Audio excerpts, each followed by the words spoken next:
Բարև ձեզ, Երևան Today հարցազրույցի տաղավարում այսօր հյուրընկալել ենք առաջ Աչակենտրոն կուսակցության կենտրոնական գործադիր կոմիտեի անդամ վերլուծաբան Գագիկ Ասատրյանին։ Բարև ձեզ, պարոն Ասատրյան, շնորհակալություն հարցազրույցի հրավերն ընդունելու համար։ Շնորհակալություն հրավերքի համար։ Պարոն Ասատրյան, այսօր լրահոսում գլխավոր թեմաներից մեկը Սիրիայի Լաթաքիա քաղաքում ալևիների ցեղասպանությունն է, նաև հայեր են զոհվում։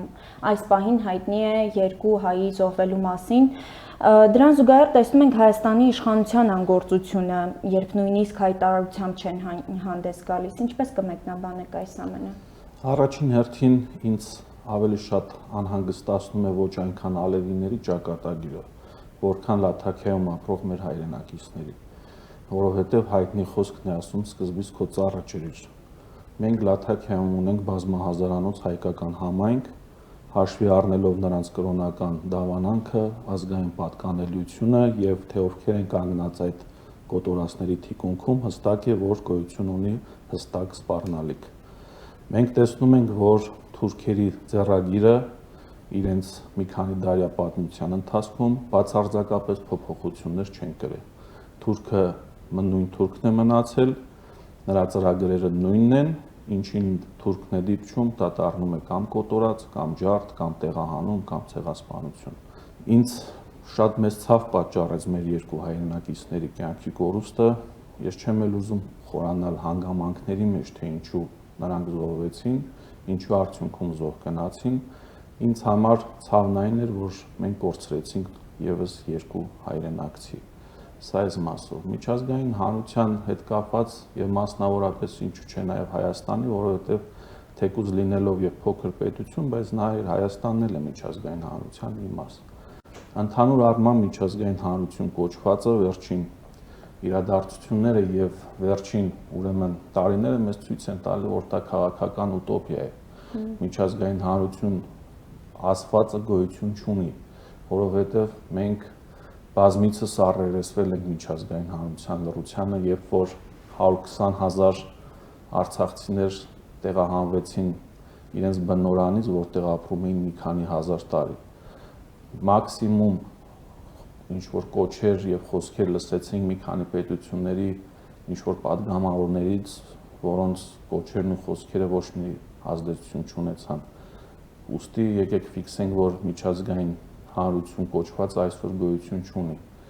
եւ աշխարհում մնացել է նույն կոդեքսը, ուժերի մոտ միշտ է թույլն է մեղավոր եւ եթե դու ուժեղ ես, դու ուժեղ պետություն ես, դու ուրեմն պատկանում ես այն ճամբարին, որը իր շահերն է հետապնդում եւ պարտադրում իր շահերը։ Մյուս կողմում թույլ պետություններն են, մասնավորապես Սիրիան, մասնատված Սիրիան, որ այլևս թևակողել է շատ երկար տարիներ, ինքը արդեն քաղաքական անկայունության դաշտ է թևակողվել, ձեր եթերը հաշվի առնելով եւ օգտագործելով, խնդրում եմ մեր հայրենակիցներին մի վայրկյան չմտածել եւ վերադառնալ Հայաստան, քանի որ սա է իրենց տունը, այնտեղ իրենց կյանքին հստակ ռեալ վտանգ է սպառնում։ Այս ամենի ֆոնին իդեպ երեք Արարատ Միրզոյանը հայտարարեց, որ բաց երկխոսության, ակտիվ երկխոսության մեջ են Թուրքիայի հետ, Նիկոլ Փաշինյանն էլ թուրք լրագրողների է հարցազրույց տալիս։ Ասադն էլ էր հավատում Սիրիայի ու Թուրքիայի, այսպես ասած, բարեկամությանը, հա, բայց փաստացի պրոթուրքական իշխանությունն է իրականացնում այդ կոտորածը այնտեղ։ Արարատ Միրզոյանը նման հայտարարություն է անում, երևի մոռացել է, որ ցեղասպանությունից ու Եղեռնից օրեր առաջ Գրիգոր Զորաբն է նարդի էր խաղում։ Սա այս մասով եւ ընդհանրապես պետք չէ հավատալ Արարատ Միրզոյանին կամ Նիկոլ Փաշինյանին։ Մենք տեսնում ենք մի տեղ հայկական ազգաբնակչության կյանքին վտանգ է սպառնում եւ զուգահեռ իրականության մեջ մենք լայն ժպիտով Նիկոլ Փաշինյանին, ով Թուրքիային հարցազրույց է տալիս, իդեպ ուզում եմ ֆիքսենք, որ Նիկոլ Փաշինյանի նման լայն ժպիտ ես մեկ էլ հիշում եմ, երբ որ Էրդողանի գիրքն էր մեծ փութաջանությամբ եւ մեծ երջանկությամբ գրկել։ Այդպես էր, այդ մարդը թուրք է տեսնում, շատ է ուրախանում։ Չգիտեմ, դա ինչ որ, չգիտեմ, գենետիկ ընդհանրություններով է պայմանավորված, ճաշակով է պայմանավորված եւ այլն, բայց փաստը փաստ է մնում։ Նիկոլ Փաշինյանն ասում էր յուրաքանչյուր հայ պետք է տուն ունենա Հայաստանում, պետք է քաղաքացիություն ունենա այստեղ, բայց Լաթաքիայում կատարվողի ֆոնին նա իր ուշադրությունը կարծես թե կենտրոնացրել է Փարաքյարի եւ Գյումրու ընտրությունների վրա։ Չնայած որ դա ընդամենը մեկ քաղաքի ընտրություն է, Փաշինյանը ակտիվ մասնակցություն է ունենում նաև քարոզարշավին եւ կրկին առաջ է բերում հատիկ առ հատիկ խոսույթը։ Ձեր կարծիքով կաշխատի այդ թեզը։ Համոզված եմ, միանշանակ չի աշխատի եւ չի աշխատի ավելի ճիշտ այն թափով, որ դա աշխատում էր 18, 19, 20 թվականներին։ Իր ձևակերպումներում են նույնիսկ խճճվի, եթե մի ժամանակ դղյակներ էր հատիկ առ հատիկ հետ բերում, հիմա արդեն բռաբուս առ բռաբուս է հետ բերում, կոպիտ ասած պլանկան շատ է իջացրել, տեսնելով որ դղյակները չի կարող հետ բերել, արդեն ընկել է բռաբուսների հետևից, սա մեկ, երկրորդը սա իրեն հատուկ ոճ է, Նիկոլ Փաշինյանը ուրիշ ոչինչ անել չի կարող իրականում, բացի մանիպուլացնելուց եւ պոպուլիզմից, սա պոպուլիզմի հերթական դրսևորում է, ինչ վերաբերում է հայերի ուրեմն ճակատագիրը թողած ընկել է քարոզարշավով, Նիկոլ Փաշինյանը հայերի ճակատագիրը Արցախում էր թողել ընկել ուրիշ հարցերով։ Լաթաքիայի հայերը նրան ընդհանրապես հետաքրքիր չեն եւ ընդհանրապես հայերը նրան հետաքրքիր չեն։ Նրան հետաքրքիր է միայն իր աթոռից կարճած մնալու մոլուցքը, որովհետեւ նա հստակ գիտակցում է, որ պահից նա պոկվեց այդ աթոռից, դա դատավճիռ է։ Մամուլում կարծես թե ամեն օր են այն բացահայտումները թանկարժեք գնումների, այս իշխանության օրեցօր իրար հետևից աճող այդ դղյակների, հա, բացահայտումները։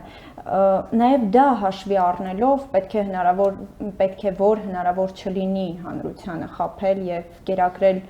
այդ թալանի խոսույթով։ Հանրությանը միշտ հնարավոր է խաբել։ Ցանկացած պարագայում հնարավոր է հանրությանը մանիպուլացնել։ Հանրությունը իր աչքերով երկու զուգահեռ իրականություն ուներ 2020 թվականին։ Առաջին ճակատից զանգահարում եւ ասում էին, որ այս մի դիրքն էլ հանձնեցինք, ստեղից էլ նահանջ գրանցեցիք, լավ չէ իրավիճակը եւ այլն, բայց այդ նույն հանրությունը միևնույն ժամանակ ցանկանում էր հավատալ արտադրունական ստերին։ Այստեղ ներքին մղումների եւ հոգեբանության խնդիր էլ կա, ինչպես յուրաքանչյուր անհատ ունի որոշակի հոգեբանություն եւ որոշակի կարծրատիպեր, պատկերացումներ, այնպես էլ հավաքական հասարակությունն ունի որոշակի հոգեբանություն։ Այս գիտությանը Նիկոլ Փաշինյանը լավ է տիրապետում, բայց չգիտեմ որ հայտնի քաղաքական կերպարն էր ասել, ժողովրդին մեկ անգամ, երկու անգամ, երեք անգամ կարող ես խաբել, բայց միշտ խաբել չես կարող։ Հիմա իմ կարծիքով եկել ենք այդ հանգրվանին, որ այլևս խաբել չես կարող։ Պարոն Ասատրյան, այսօր հանգիստ չէ նաև ընդդիմադիր թևը, երկրորդ եւ երրորդ նախագահների տարաձայնությունների պատճառների մասին եմ ուզում խոսենք։ Ձեր կարծիքը կհայտնեք, ո՞րն է հիմնական պատճառը։ Հիմնական եւ առաջնային պատճառը ես միշտ իմ հարցազրույցներում, իմ եթերներում նշում եմ, որ հիմնական պատճառը խորքային է եւ ընկած է գաղափարական տարանջատման ֆոնի վրա։ Քոչարյանի եւ Սարգսյանի միջև տեղի ունեցող այս տարանջատման հիմքերը գաղափարական են։ Քաղաքականության նկատմամբ նրանց վերաբերմունքից է գալիս, մարդ տեսակից է գալիս, կյանքի նկատմամբ պատկերացումներից է գալիս եւ այն ուղենիշներից, թե ով ինչպես է պատկերացնում քաղաքականությունը եւ գեոքաղաքականությունը։ Եվս մեկ անգամ շեշտեմ, որ Ռոբերտ Քոչարյանը լրիվ այլ կերպ է պատկերացնում արտաքին քաղաքականությունը, Հայաստանը թե ինչ ուղի պետք է ընտրի եւ որ գեոքաղաքական ընտանիքին պետք է միանա, Սերժ Սարգսյանը լրիվ այլ։ Այստեղ պահպանողականության եւ նեոլիբերալիզմի պայքարն է ընթանում։ Սա միանշանակ է, որքան էլ հանրապետական կուսակցության ներկայացուցիչները այս դիսկուրսը մղում են պատուկ ինչու եք եկել եւ օժանդակում եւ այլն, այս մարդուց սկրինշոթն ունեմ, այն մարդու տեսել եմ հրապարակում, որքան է մղվում է այս տարանջատումը այդպիսի դաշտ, մեկ է, հիմքում ընկած է գաղափարական հստակ ուրեմն տարանջատումը։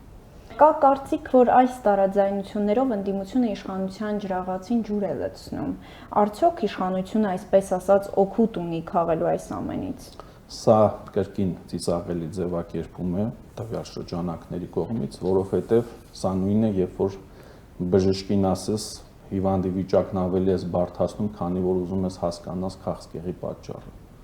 Քաղցկեղը բուժելու համար նախ պատճառն է պետք հայտնաբերել, եւ հիմնականում ուռուցքը բուժվում է հենց կոպիտ ասած քոքից, պետք է քոքահան արվի ուռուցքը։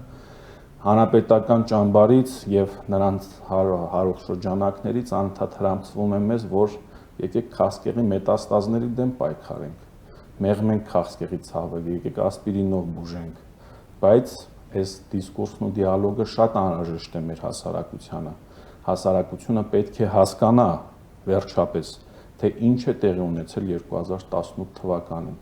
Եվ ուզում եմ շեշտել, որ ոչ միայն հասարակությունը դեռևս չի հասկացել ինչ է տեղի ունեցել, նաև հանրապետական կուսակցության ներսում չեն հասկացել, թե ինչ է տեղի ունեցել։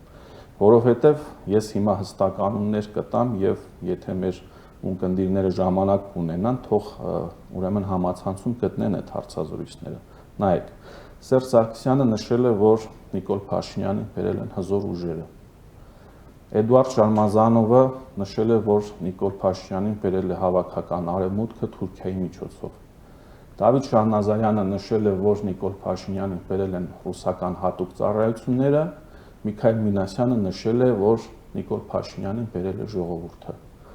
Ես որպես անկախ դիտորդ իրավունք ունեմ մտածելու, որ հանրապետական կուսակցությունում դեռևս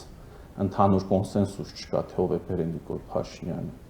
Այսինքն իրենք նույնիսկ չեն հասկանում բացի մեկից, թե ով է բերել Նիկոլ Փաշինյանին։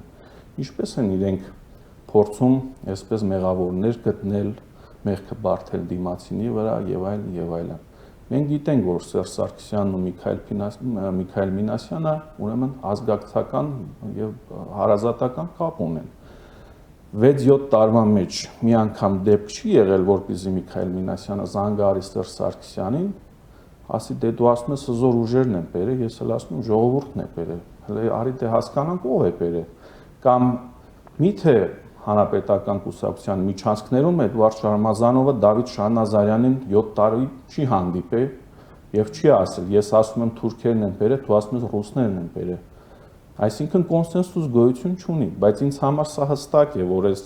լղոզված թեզերը եւ լղոզված լեքսիկոնը քաղաքական մի նպատակ ունի՝ իրականությունը կոծկելու նպատակ։ Հետևաբար, սա թող մեր հասարակությունը տեսնի եւ հստակ ֆիքսի, թե իրականում ինչ է տեղի ունենում եւ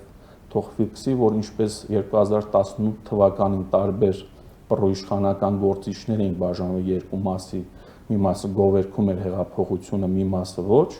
այնպես էլ այսօր նույն լղոզված քաղաքականությունը, որը նեոլիբերալիզմի հստակ եւ ցցուն համախտանիշ է։ Այդ նույն կոնտեքստում Փաշինյանը հենց մեկ օրվա ընթացքում 3 գրառում արեց, փորձելով արդարանալ, որ իրեն ժողովուրդն են բերել։ Ձեր կարծիքով հենց դա է այդ կոնսենսուսի բացակայության պատճառով է, որ նա փորձում է արդարանալ ժողովրդի առջև։ Տեսեք, տարօրինակ զուգադիպությամբ կամ ոչ այնքան Միքայել Մինասյանի եւ Նիկոլ Փաշինյանի արգումենտները համընկնում են։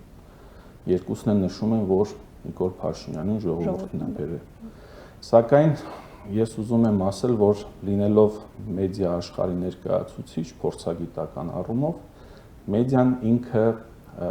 ճշմարտությունը ջրի երես հանելու հատկություն ունի, որքան է կոծկվի ճշմարտությունը։ Ես ուզում եմ հիշեցնել, որ ընդամենը օրեր առաջ 168 AM լրատվականը կիսվեց 4-րդ իշխանության այն հոդվածը, որ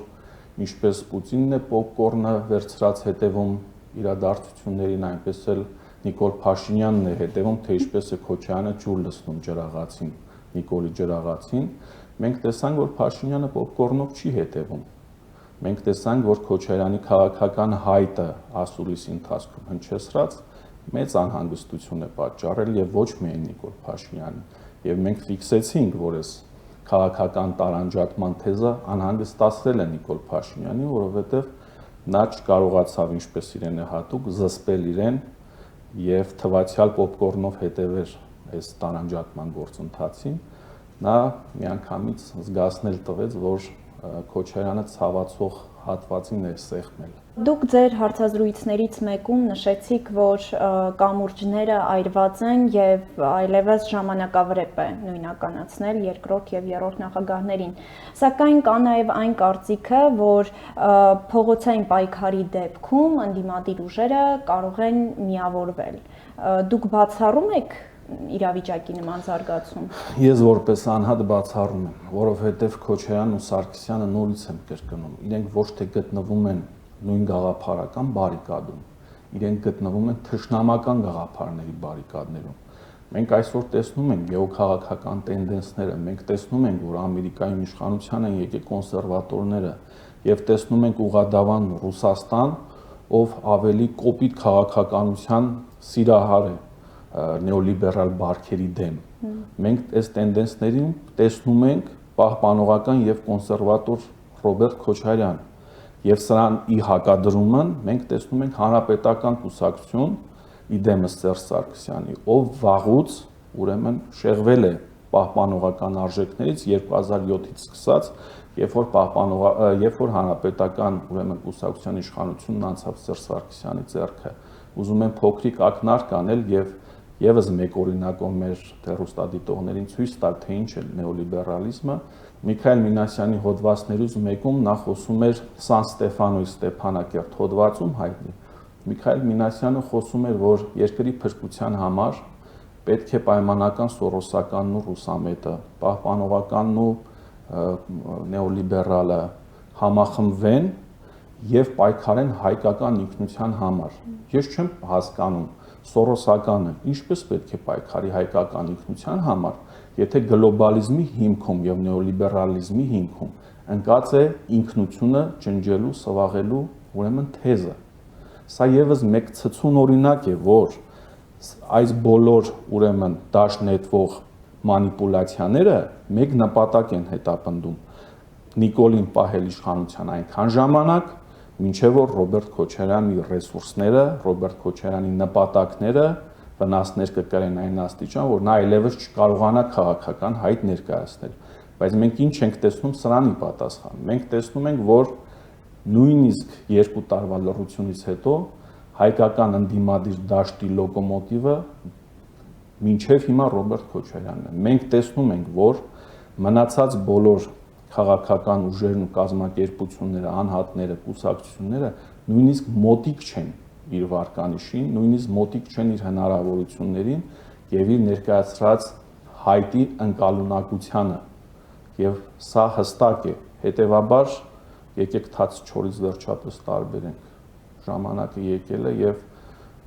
ես մնում եմ իմ համոզմունքին, որ չի կարող սևն ու սպիտակը կամ չգիտեմ նեոլիբերալն ու պահպանողականը ես չեմ տեսել աշխարհի պատմության մեջ նման բան չեմ տեսել ուրիշ բան որ ինչ որ պայքարի ընթացքում ընդվզումների ընթացքում մարդկանց մանիպուլացնեն եւ օրինակի համար պատերազմի վետերանն ու տրանսգենդերն ու սուսի տված պայքարեն ինչ որ արժեքի համար բայց դրա հիմքում ընկած է հասարակ մանիպուլյացիան որովհետեւ հասարակ բնակիչ իրավունք չունի մեդիա վերլուծաբան լինելու եւ պարտավորություն էլ չունի նա կարող է մանիպուլացվել եւ միևնույն ժամանակ եկեք նշեմ ձեր եթերն օգտագործելով որ նեոլիբերալիզմը ընկած է 3 հիմնական գաղափարների վրա սեռական ազատություն, կրոնական ազատություն եւ բազմազգ հասարակություն եւ հստակ օրինակով մի քիչ գռեհիկ կարող է հնչել ինչի համար ներողություն եմ խնդրում Միքայել Մինասյանը մեզ իր հոդվածում գիտեք ինչ էր ասում որ պայմանական բլոգեր եւ աղանդավոր Թութու Լավան տրանսգենդեր Լիլիթ Մարտիրոսյանը եւ հայկական ազնագիր ստացած ինչ-որ մի հնդիկ պետք է թևութիկունք լինեն հայրենասեր մարդկանց եւ այդպիսով իրենք լուծեն հայկական ինքնության հարցը։ Սա հնարավոր է թե սա հնարավոր չէ։ Հետևաբար Սերժ Սարգսյանի եւ Ռոբերտ Քոչարյանի ուրեմն միասնական ճակատով թե փողոցային պայքար թե ընտրություններ, այս միասնական ճակատ տերմինը հնարավոր չէ։ Սա լինող բան չէ։ Եվս մեկ անգամ շնորհակալություն հարցազրույցի համար։